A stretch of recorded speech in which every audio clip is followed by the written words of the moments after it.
Hi, and welcome back. We know that you're not expecting a cold open, but I can assure you our next series will be back to our usual comedy and stuff.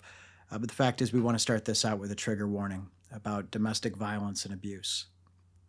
If that is something that is difficult for you because of past experiences or anything like that, you may want to skip this series. However, if you are in one of those situations, we find it incredibly important that you know that help is out there. The number to the National Domestic Violence Hotline is 1 800 799 7233. Again, that's 1 800 799 7233. If you or someone you know is in one of these situations of domestic violence or abuse, this national hotline can provide help. Also, you can text START, that's START, to 88788. Again, that's START to 88788 to get in contact with the National Domestic Violence Hotline. Instead of hearing Sandra and I talk about our Patreon feed or any of that sort of stuff, if you are considering helping the show, we encourage you strongly to go to the National Coalition Against Domestic Violence. That's the ncadv.org. According to Charity Navigator, they are a very charitable charity with a 3-star rating and 83%, which is a very strong rating. And again, we strongly encourage you to make a donation to them or your local shelter to provide support. And again, after this series, we'll be back to our usual comedy, but we decided that this story needs to be told. It needs to get out there. Maybe it'll inspire somebody else to be able to get help. And with that, we'll get started on the series about our sister Christina. May her memory be eternal and always be a blessing. Hey, and welcome back to another episode of Pessimism and Pop-Tarts. All right. Today, we are going to talk about our sister. Some of you might be sitting there thinking, wait, there's only 2 of you idiots sitting at the table. And yes, we actually have 2 other siblings, a brother and a sister. Unfortunately, our sister has passed away, and our brother just doesn't like us enough to come hang out with us, or he's not cool enough, or both. I'm going with both. You didn't need to roll your eyes and scoff at me, but I said that's what I'm going with. Uh-huh. Because I can, because he's not here to defend himself. All right. I love my brother, but still. Anyway, so we're going to talk about our sister Christina today and the relationship she had with name has been changed, which is the right thing to do. And so we are going to refer to this individual as Kyle today. So with that being said, before we get kicked into this episode that's frankly for Sandra and I super sad, we're going to have a little bit of levity and talk in depth about some interesting topics. So Sandra, I don't know if you saw on the news, but The Economist posted that China is going to potentially start enforcing export controls on rare earth minerals. What sort of macroeconomic output impact do you see that having? Okay, that was a screw job right there. I just really wanted to do that. Why you gotta play me like this? I just wanted to like pretend I was serious and like a grown up for a second. So it was fun for one of us. Yep. So, well, I have 2 random things right quick that occurred before we start chatting. So the first one is last week. No, it was this week. Anyway, I joined the hazardous materials response team at work, I guess. And one of the things is you got to go in for a physical every year. And when you do your initial, you have to do a pulmonary function test. They got to take x-rays of your lungs and blood work and all this stuff. And so I was being my usual self at this appointment, just shit talking the entire way, right? Like, I'll give you a quick example. Like, when I had to get my chest x-ray, I didn't say anything. And you're probably like, say what?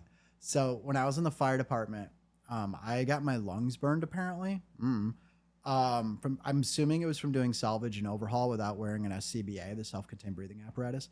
Anyway, so I have these burns in my lungs. And what happens when you burn your lungs is there's like these scabs that form over it, but they're calcium is actually what they are, I guess. I don't know. Said some guy with a degree. And I had to have like CT scans and stuff to verify it because one time like they were like, I had to get an x-ray to see if I had pneumonia. And they're like, oh, you have lung cancer. You're going to die. And I'm like, okay. So that's what it ended up being. But anyway, so that's like permanent. It doesn't go away. So I'm getting ready to get a chest x-ray. And I know this. And I'm not going to say a word. Just because I want a doctor to look at it all concerned and try to figure out, because it's just like a work physical, like what they want to say or do.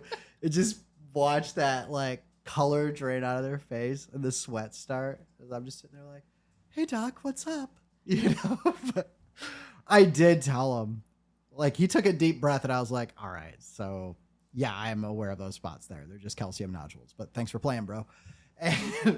But it was, as I've said, Netflix is expensive. They disabled screen sharing, so I need my entertainment somehow. So I'm going to fuck with people. It's sort of my thing. So anyway, so I'm in this appointment, and this nurse, she did my pulmonary function test, and she did all these things, right? And I'm just being my usual self, being a freaking smart-ass comedian, right? She's getting ready to do my EKG, so I am wearing socks and pants. My shirts are off. My FR shirt, my fire retardant shirt, as well as my t-shirt are off. And I'm just laying there, just me and my tattoo, like, I don't know, a Wish version of Jason Momoa, right? Just laying on the table. And it's like, yeah, what if he got a critical illness and was only 5'10"?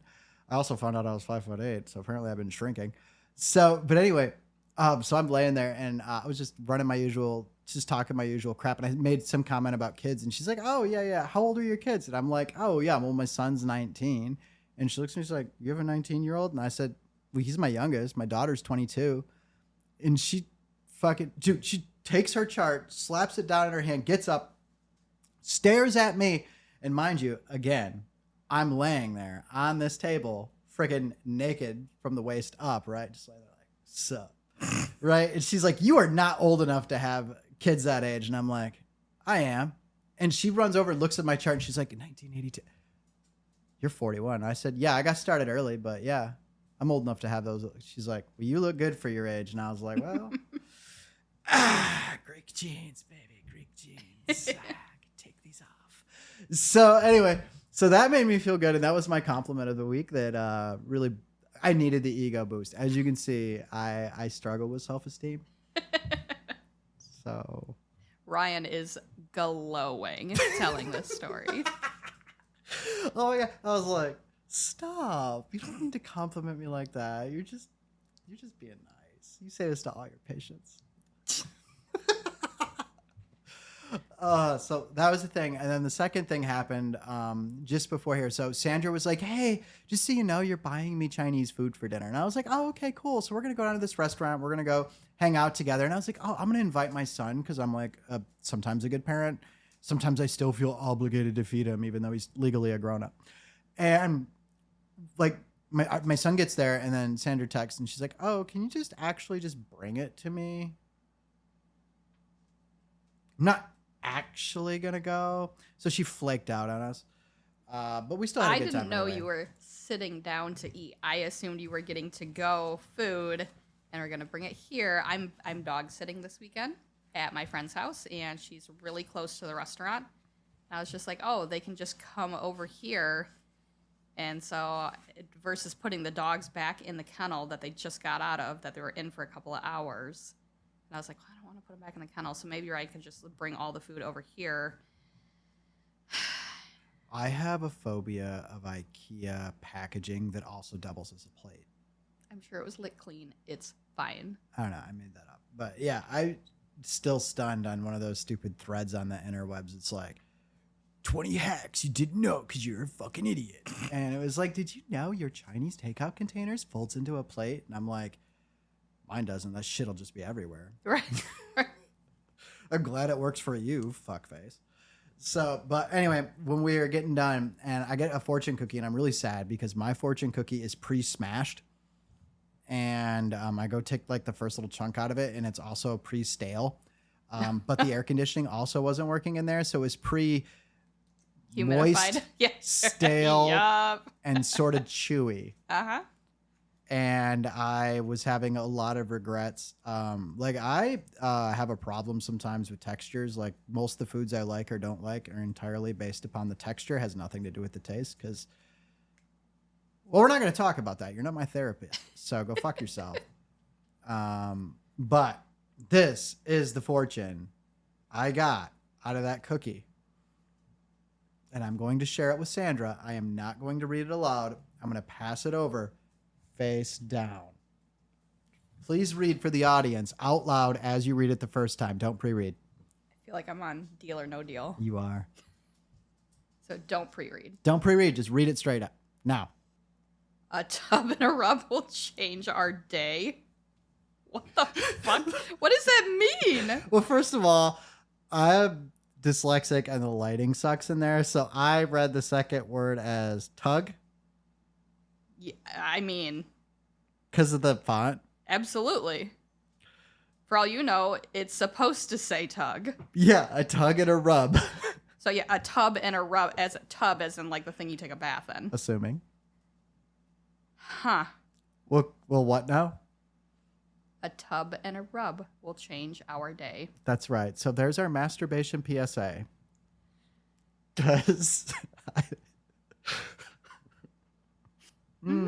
Yep. So that's my fortune. And that's going to be posted online. I can assure you. I will be posting that.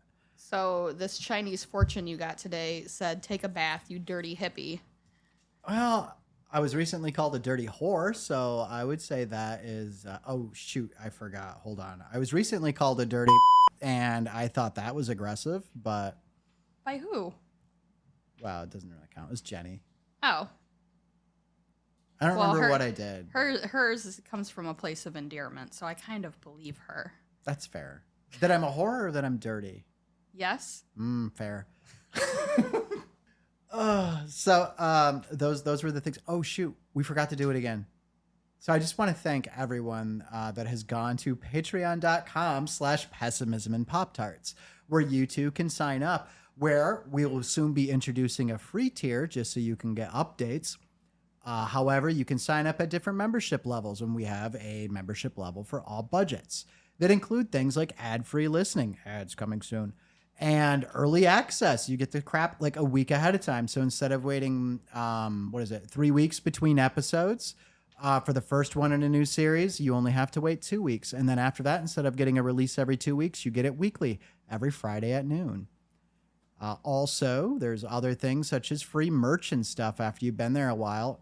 As soon as Sandra actually comes up with the design so I can post it.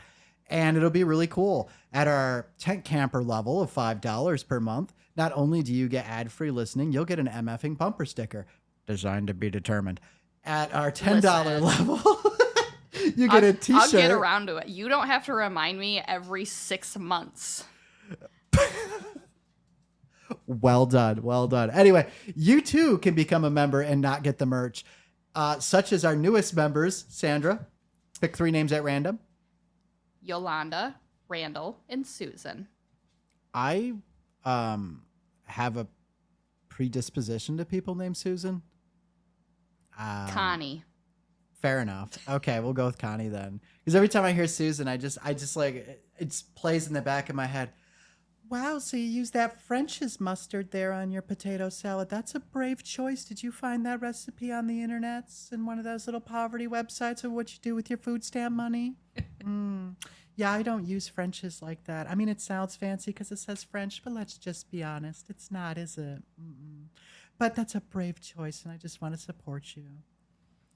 That might be specifically targeted at one person, but that's okay. I still feel good about it.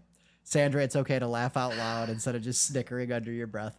I wasn't going to say anything. I'm a professional. That makes one of us. At least I tell the truth. Sometimes. So anyway, anything cool you want to share that happened over the last week before we get into the meats and potatoes of our episode? Oh, gosh. Wow, you live a fascinating life, Sandra. Yeah, I really do. I am just enamored by this story. I wasn't prepared. Yeah. You totally didn't have like 3 hours to know that we were going to be like on microphone or something. That's not usually a question you ask me, though. I know. That's why it was a screw job again. I like those questions because I like watching your brain scramble. It's like that SpongeBob episode where he's the waiter and he's trying to find out his name and all the filing cabinets are opening and stuff and everything's on fire. It's like, name, what do I do? What do I do? Oh God. And a lot of things for me are SpongeBob references. And that's fine because I get every single one of them. That's good. You binge watch it too? Maybe. Sadly, I went to binge watch it and I did and realized that I don't think I saw any new episodes for me. Oh. And I just want to say SpongeBob came out after I had children. And it's not like I was there to watch it with them. It was like they watched it with me. Uh-huh. So, because I'm apparently, I don't know. Maybe I was a good parent. I don't know. I think like everybody else, I'll be a better grandparent. That's when I'll have it down. I'll be like, got this shit. I know how now not to cause childhood trauma.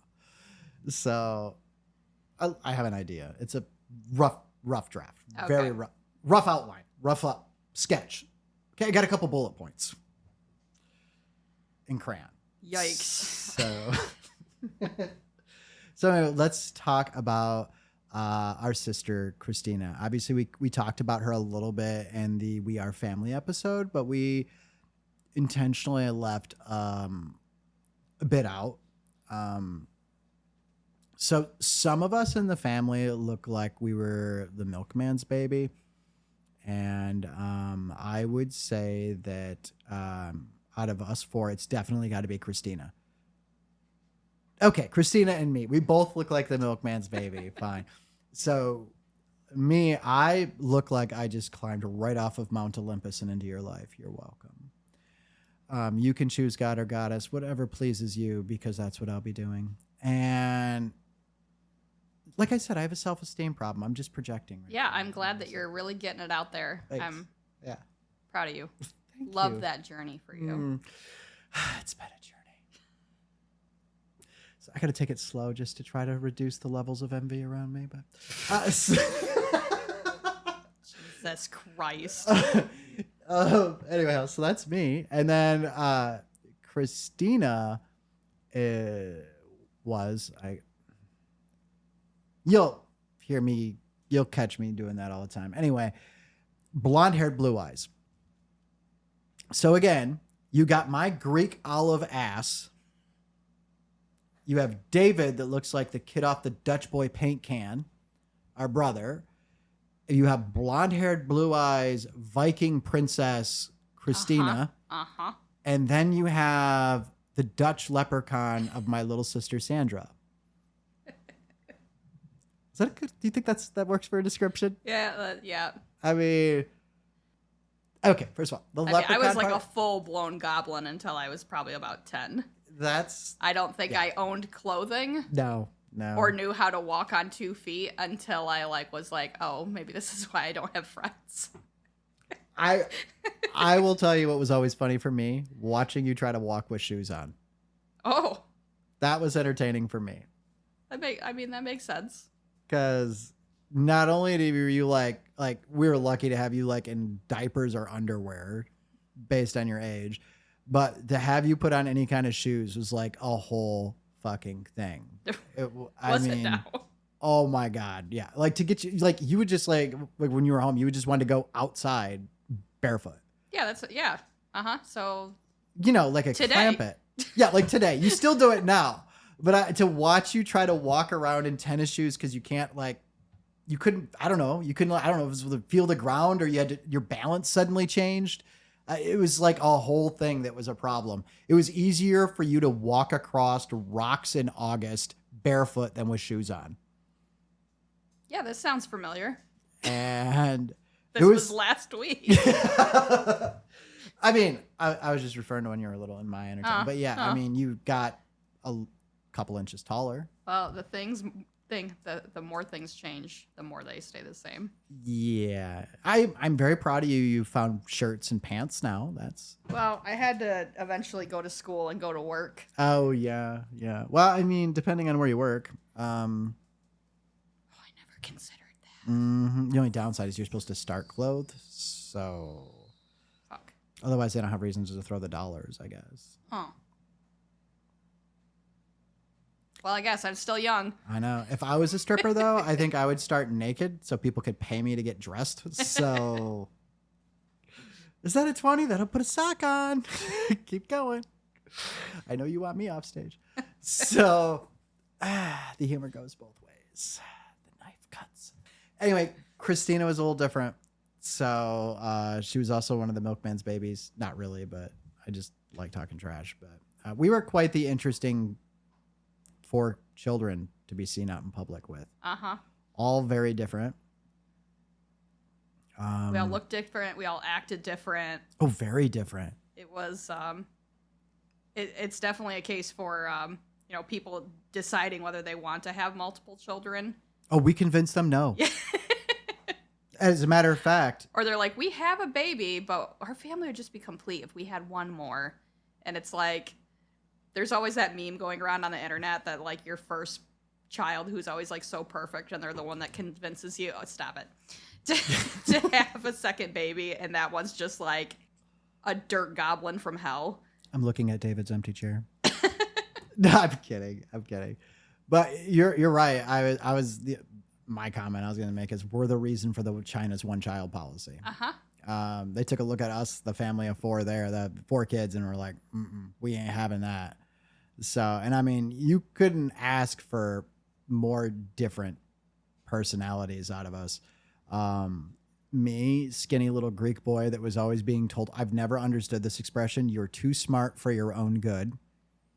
I'm like, but that just means you need to keep up, bitch. I got slapped a lot for saying dumb things. And then David was never naturally curious about most anything, but he liked doing things with his hands, whether it was later on playing guitar, playing with yo-yos, as we covered. Yep. Trying to work on things, stuff like that. And meanwhile, for me, it was like, books, documentaries, computers. Jenny used to describe me as a bit prissy. But with that being said, that was from her perspective. And I love my friend Jenny, but what she would classify as prissy might just seem lower middle class to someone else. So let's be clear on that. Just because I'm like, hey, I don't know if the 5-second rule when you drop something on the floor still applies when we're standing in the worm building. And by worm building, I mean the building that there's literally giant tubs filled with dirt that you're growing worms in for the purpose of picking them out to put in containers to sell to fishermen. I mean, yeah, of course. So I was like, the worms aren't the problem. I'm just a little worried about worm shit, And she's like, quit being so prissy. Sour Punch straw is still good. Yeah, but they're not supposed to be crunchy and gritty. So anyway, so David and I were very different. Christina, pretty smart. She just really liked to hide it. And she loved playing stupid because as a little blonde-haired, blue-eyed girl, she's going to get a lot further being like, I don't know. Yep. Than she is by knowing shit, So, and then meanwhile, like, every person with a penis within like 150 miles was like, don't let Christina be sad. I don't. Fucking retarded. And then meanwhile, there's Sandra laying there like, I'm going to take these used medical supplies that should go into a bio container and I'm going to make origami and cool art. And then watching horror at the nurses' faces when they have to figure out how they're going to dispose of it and have to explain why they have to take away my art. Does that sound familiar too? Maybe. Yeah. So anyway, we were all a bit different. Which now that you mention it, where did my little bear in the boat made out of a soup tray and those sponges that you used to wet your mouth, they were his little oars. He never came home with me. No. The fuck? Mm-hmm. That was my magnum opus. Well, I watched. It's probably in the Children's Mott Art Museum. They created probably a wing just for you. Oh, thank God. And you're going to be surprised when you go there to find out. And she died in 1994. You'd be like, that's my shit, bitch. Sell more tickets that way. I suppose. Mm-hmm. So what I'm trying to say is that we were all very different, operated very independently. The only thing we did Not by choice. No. The only thing we did together was fight. Yep. Yep. And I don't know. I mean, I'd say we all got along pretty well together. I mean, we all really love to fight. By the way, shout out to mom and dad who are like, Ryan and David fight too much, so we should buy them boxing gloves for Christmas so they can just go outside, break one fucking lamp and the globe that covered the ceiling fan light and the end table. Anyway, not the point. But so they're like, well, they need to fight outside. We got to keep this safe, so let's get them boxing gloves. And so I was beating up David, and they were like, oh, this seems unsafe. We need to get David karate lessons. To even things out. Uh-huh. This was the parenting we were involved in. I want you to know that, like, jarts were still available at this time. But I mean, what do you do? Is that not what you do? I mean, yeah, it's what I do. I mean, it just seems like, write that down for Svetlana if there's another way how you're supposed to handle that. Oh, that's a good idea. Is she taking notes? I assume she is. I don't know. Have we talked about that on here? She's very studious. Whatever she's doing it correctly. Okay. Well, I mean, she has got a fancy job title. Uh-huh. Have we ever, pulling back the curtain a moment, please hold. So did we ever mention on here our season finale thing we were doing? I don't know. Okay. You want to? Sure. Okay. So, all right. We're back again on that thing I'm totally not even going to bother to edit. So our season finale is going to be Sandra has this person she pays $20 a week on Cash App to claim that they're friends. And that individual also happens to have a fancy job. Her name's Svetlana, and she's going to take notes on our episodes to discuss from her professional opinion what these things lead to or alternatives on how things should have been done. And of course, Svetlana is not her real name, and she will be on a voice disguiser. But do you want to mention her qualifications or give an idea of what perspective she'll be taking, Sandra? I don't know what it is she wanted to disclose or not. So, first things first, Svetlana, if you're being paid to be my friend, right now is the time to come out. I've been paying her for 10 years. Well, that's before we were living together, so it took a while to convince her. I had to build up a deposit. That's all making sense. Got to make those student loan payments somehow.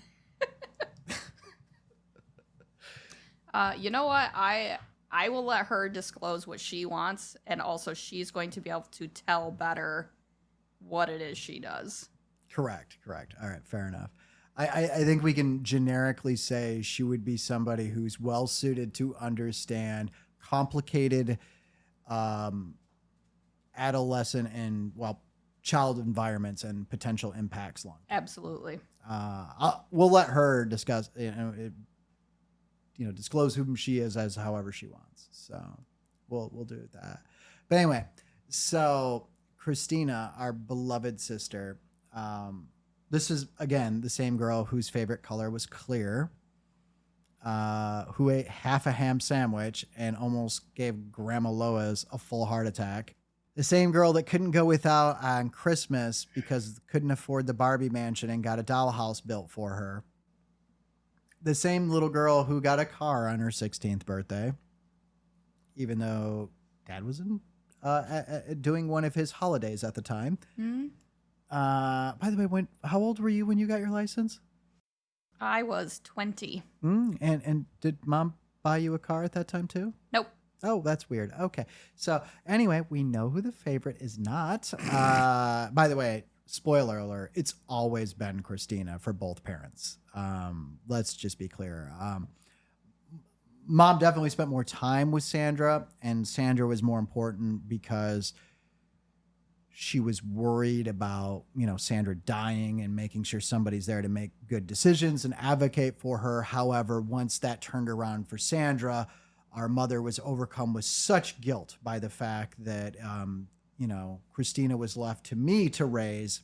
I'm sorry, and our dad. With me and my brother to raise her.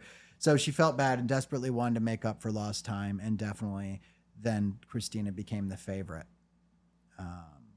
Fuck you, David. Fuck you, Ryan. And then eventually, fuck you, Sandra. We never got our time in the sun. As soon as I was born, they were like, we better roll the dice again. So anyway, would you describe that as accurate as far as mom switching up our favorites? Yeah, I don't know if I would call it favoritism, but there were definitely something. Matter of fact, I was just talking to Svetlana about this because she is also the youngest of 4. Oh, wow. And so when her siblings were up to whatever fuckery they were, and then, when we ask permission, like the good little girls were, they're like, absolutely not, you can't go anywhere. And when, like Christina especially, I was just like once again, she's at a friend's house on a school night. And I'm like, well, why can't I have a friend over? Why can't I go these places? And she's just like, well, her top excuse was she expected more from me. As in, so what would usually happen is Christina just goes over to their house without asking permission. And then she calls and is like, oh, by the way, I'm over at so-and-so's house and I'll be here for the next 3 days. And then, like, mom's just kind of like, well, at least I know where she's at. Like, I have a whole triage going on in my own home of problems that I need to deal with. So she's just like, whatever, you just be over there. I'll deal with you later kind of thing. And then she just kind of never dealt with it. Mm-hmm. So that. Well, and also, I mean, by the way, what an improvement. Because when she wanted to know what David was, she would just look for the path of destruction. And me, she just never had any idea. I mean, well, I mentioned the time she invited me over to dinner and I happened to be in Indiana. There was other times where she was like, hey, where are you at? And I'm like, oh, I'm in Melrose Park, Chicago. What? She stopped asking after a while. She's like, so where are you at? And I'm like, Buffalo, New York. And she's like, that makes sense. And just move on. There's a reason my nickname was hippie. Because anytime somebody was like, hey, you wanna? I'm like, fuck yeah, why not? I don't know that I ever said no. Which is how Kyle got into the picture, I might add. So Kyle was Christina's boyfriend eventually, but Kyle started out as a friend of mine through a very odd situation, a very Ryan situation, if I'm being honest, of just how things worked back in the day. Like, if people were having a problem, they would just page me. I get pages all the time. You go stop at the payphone, you drop a quarter in, and you're like, someone page me. Hey, hippie, whatever's going on, can you come bail me out? Can you get me out of wherever? Can you? Yeah. For the children at home. Oh, God, yeah. a pager is a device that you would wear on your belt. And even though cell phones existed, this was the cheaper option, that it's basically a little nano pet that if they call your pager number instead of your cell phone number, the pager will get a notification that will let you know that you need to find access to a phone to call the person that is trying to get a hold of you. And by the way, when you say that pagers were a less expensive option, let's keep in mind the options at the time. So I think my pager, so I had a cheap one. So I think it was only like $30 a month, and it was only like $250 for the pager. But I mean, $90. That's correct. Still... That's a lot of money, right? A cell phone at that time, this was during the transition, but at the beginning of the time of this transition, you would actually pay somebody to go to your workplace or your home and install your cell phone in your car. Eventually, they moved to proper mobile phones that looked like a brick with a slight cut in it that fit a face of a mannequin and not a proper human, that would also give you brain cancer, I think, because it had an antenna that looked like you were calling in a missile strike in Vietnam. It looks like you're fly fishing off the side of your head. Yeah.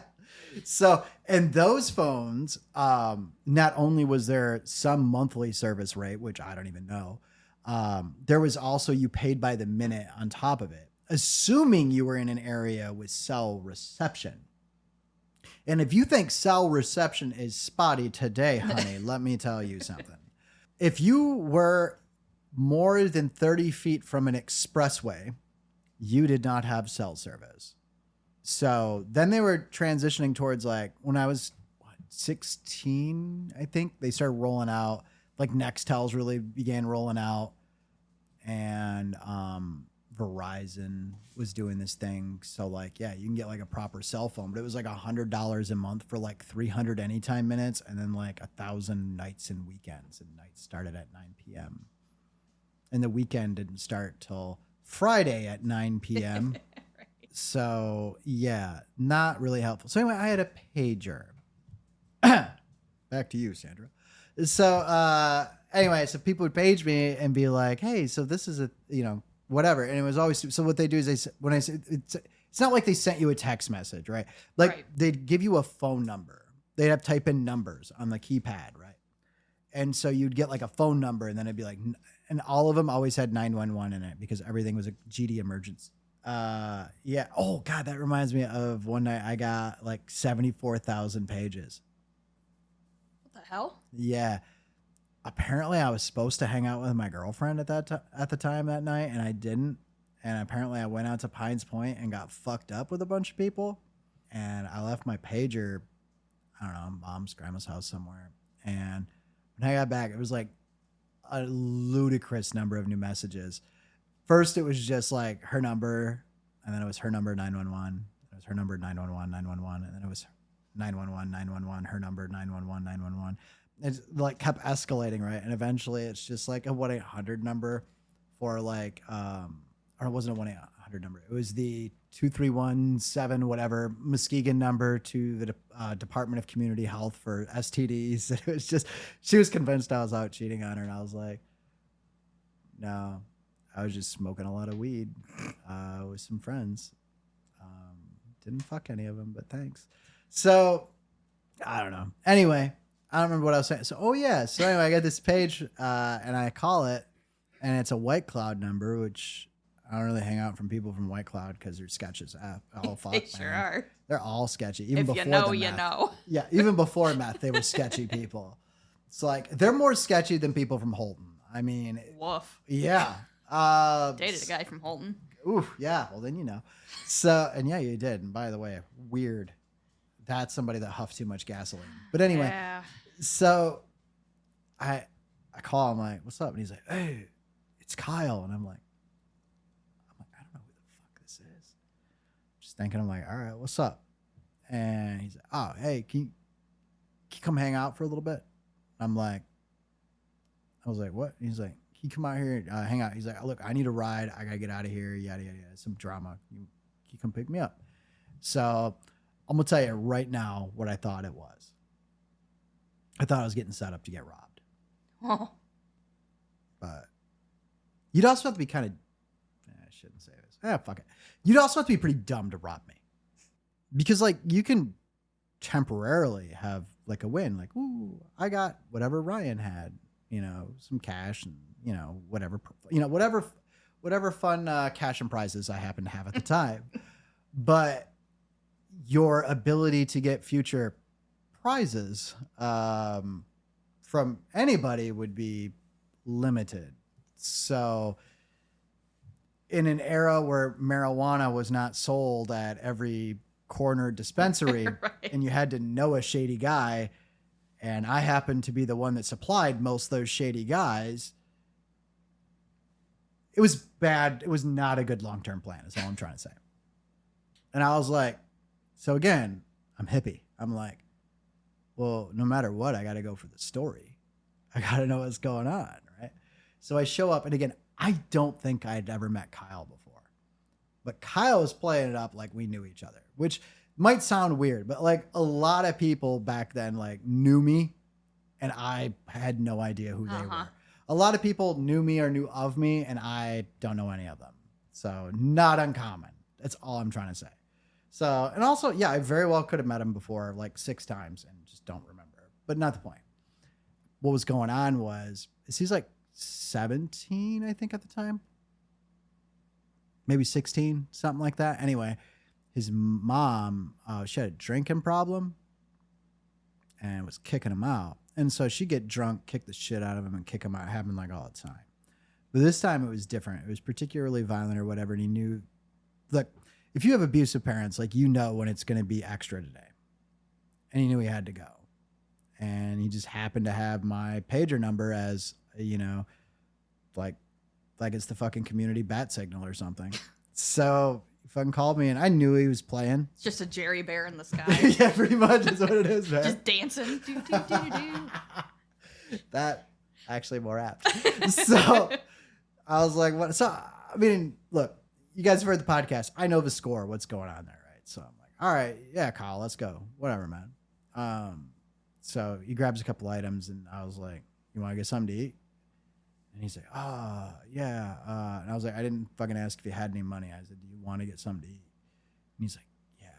I was like, all right, let's go. So we went to someplace classy. We went to, we went to Newego, and I'm pretty sure we went to that KFC Taco Bell. Oh, a treat. So I'm like, all right, well, let's smoke this joint. Let's eat like, I don't know, 2 3-piece meals of dark meat, a family-sized mashed potato, a family-size potato wedge each, and then go back in for tacos. You know, as heathens do. Mm-hmm. I mean, why else would you marry those two? Just because your company, Chicago Diversified Foods, Yeah. runs KFC, Taco Bell, and Pizza Hut. Mm-hmm. They're like, hey, if we just put all of these together, Mm-hmm. It's like the stoner trifecta. Correct. They're like, would this work? Would they give us their money dollars? All of them. Yeah, all of them. all of the stoners, all of their money dollars. Uh-huh. So that's where we went. And then he hung out with me for 3 days.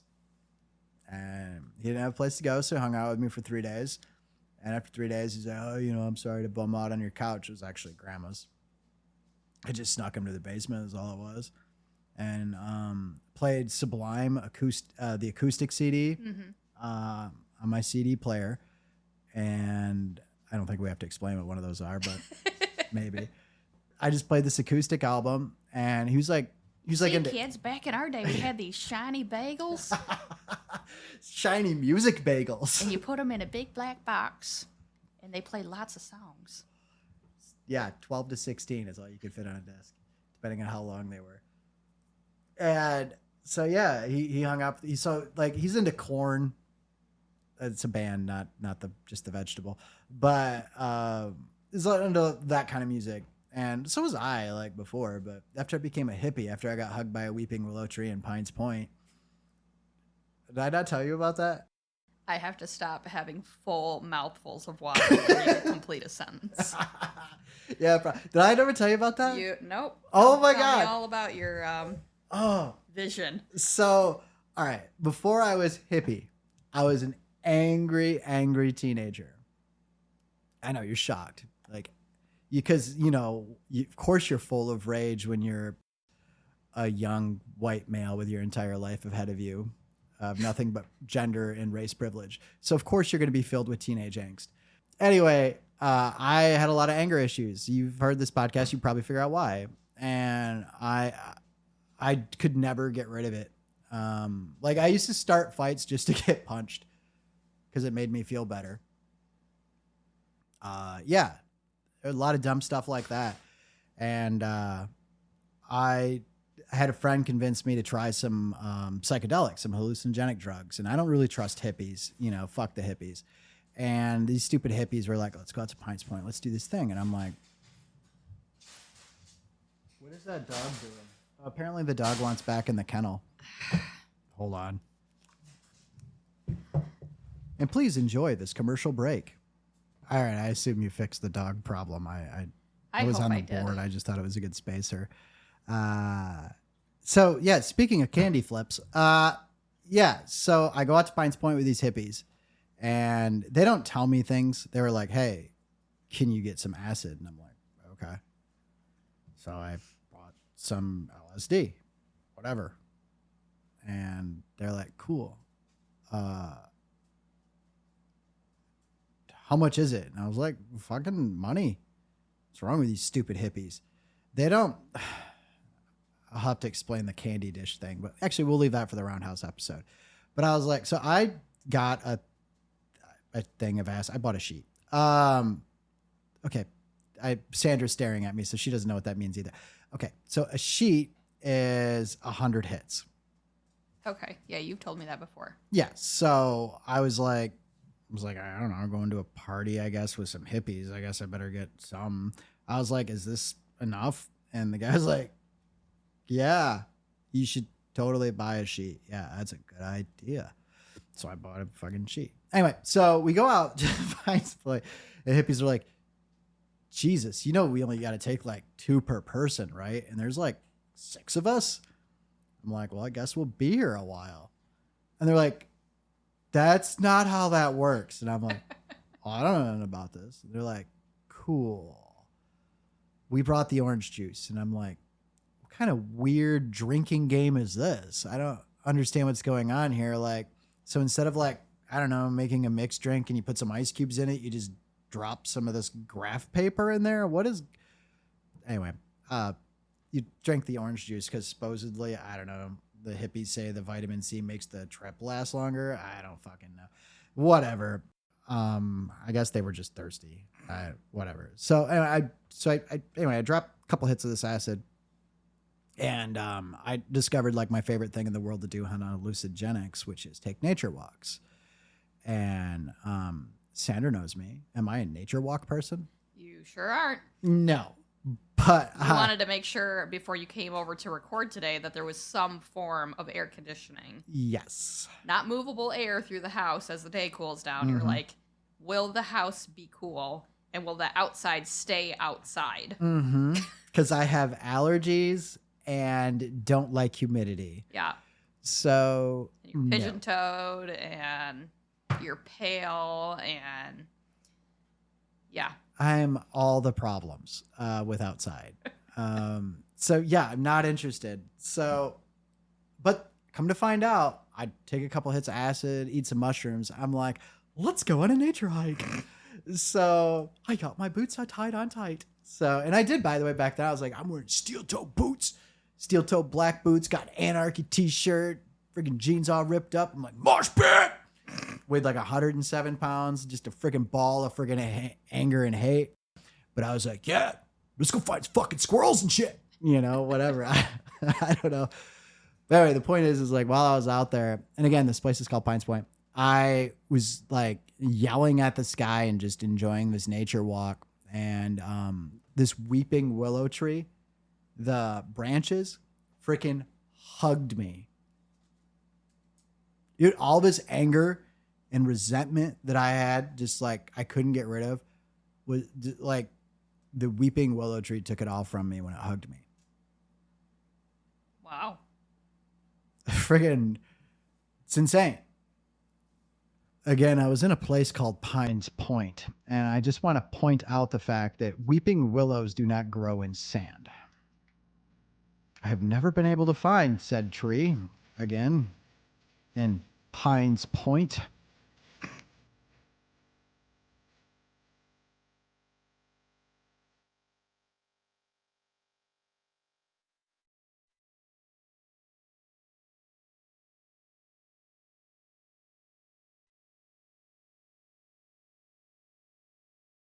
That's the conclusion of part 1 of the Christina Show. There's still, I believe, 2 more parts coming, and I want you to know that parts 2 and part 3 are very heavy. And the trigger warnings that we gave at the beginning of this episode are in strong effect.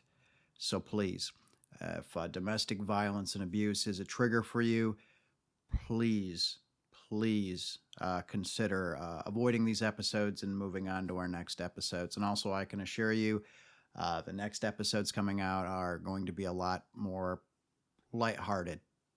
So, again, just wanted to give fair warning. So, with that being said, I'll steal a line from the Freakonomics podcast, how they conclude. Please take care of yourself, and if you can, someone else.